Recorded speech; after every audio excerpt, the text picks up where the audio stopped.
এক অভিনব প্রতারণার মাধ্যম মোবাইল অ্যাপ ইমো। মোবাইল ফোনের তথ্য নিয়ে প্রবাসীদের ইমো হ্যাক করে পরিবারের কাছ থেকে হাতিয়ে নেওয়া হচ্ছে লাখ লাখ টাকা। এভাবে 4 মাসে হাতিয়ে নিয়েছেন 24 লাখ টাকা। টাকা পয়সা খুঁয়ে সর্বশান্ত হচ্ছেন হাজারো প্রবাসী। আমরা প্রতিদিন অনেক রকমের সামাজিক যোগাযোগ মাধ্যম ব্যবহার করি। এর মধ্যে অন্যতম জনপ্রিয় অ্যাপ হলো ইমো।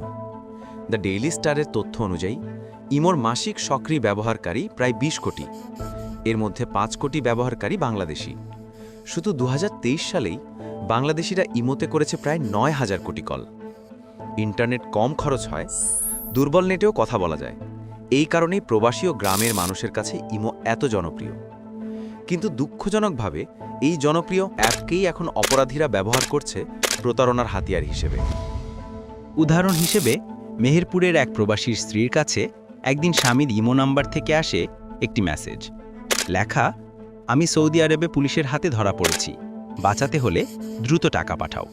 সরল মনে স্ত্রী টাকা পাঠানো, কিন্তু পরে জানা যায় স্বামীর ইমো নাম্বারটি আসলে হ্যাক করা হয়েছিল।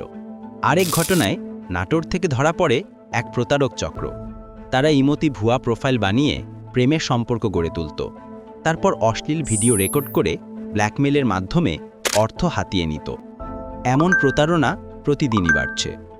এখন প্রশ্ন, আমরা কিভাবে নিরাপদ থাকব? প্রথমত, ইমো ইনস্টল করার পর অপরিচিত ব্যক্তি বা গ্রুপের কোনো লিঙ্কে কখনোই ক্লিক করবেন না। দ্বিতীয়ত, ভেরিফিকেশন কোড চাওয়া হলে তা কখনো দেবেন না। তৃতীয়ত, পরিবারের কোনো সদস্য বা পরিচিত টাকা চাইলে আগে ফোনে কথা বলে নিশ্চিত হন। একটু সতর্কতাই পারে বড় প্রতারণা থেকে আপনাকে রক্ষা করতে। অন্ধ বিশ্বাস নয়, আগে যাচাই করুন।